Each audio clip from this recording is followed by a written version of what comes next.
बगिया में फुलाइल धतुरे हो भोला अइहा जरूर। बगिया में फुलाइल धतुरे हो भोला अइहा जरूर। अइहा जरूर भोला अइहा जरूर।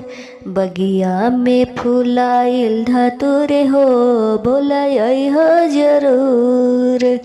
सोने के लोटा गंगा जल पानी, सोने के लोटा गंगा जल पानी, गंगा जल पानी, गंगा जल पानी।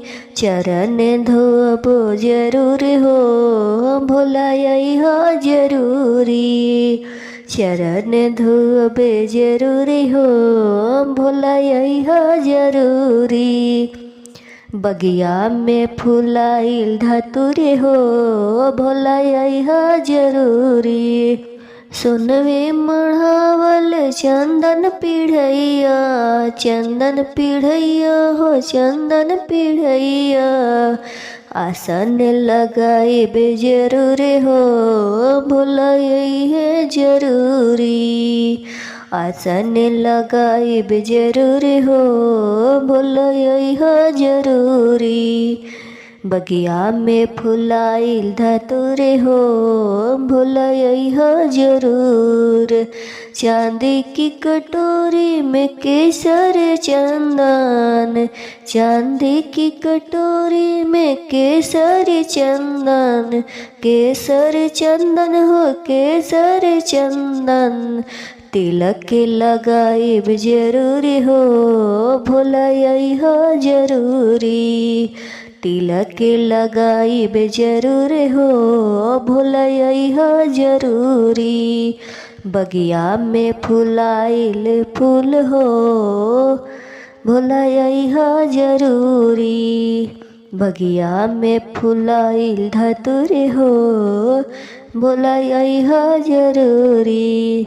सोने के थाली में हरी हरी भंगिया, सोने के थाली में हरी हरी भंगिया, हरी हरी भंगिया हो हरी हरी भंगिया।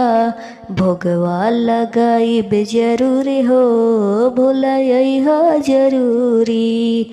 भोगवा लगाइब जरूर हो भोला अइहा जरूरी। सोने के थाली में धूप दीप सजावल, सोने के थाली में धूप दीप सजावल, धूप दीप सजावल हो धूप दीप सजावल। आरती उतारब जरूर हो भोला अइहा जरूरी। बगिया में फुलाइल धतुरे हो भोला अइहा जरूर। गौरा जी के सिंदूर गणेश जी के रोली, गौरा जी के सिंदूर गणेश जी के रोली। भस्म में लगाइब जरूर हो भोला अइहा जरूर। गौरा देह सुहागे गणेश रिधि सीधी, गौरा देह सुहागे गणेश रिधि सीधी। खुशियाँ देह भरपूर हो भोला अइहा जरूर। बगिया में फुलाइल धतुरे हो भोला अइहा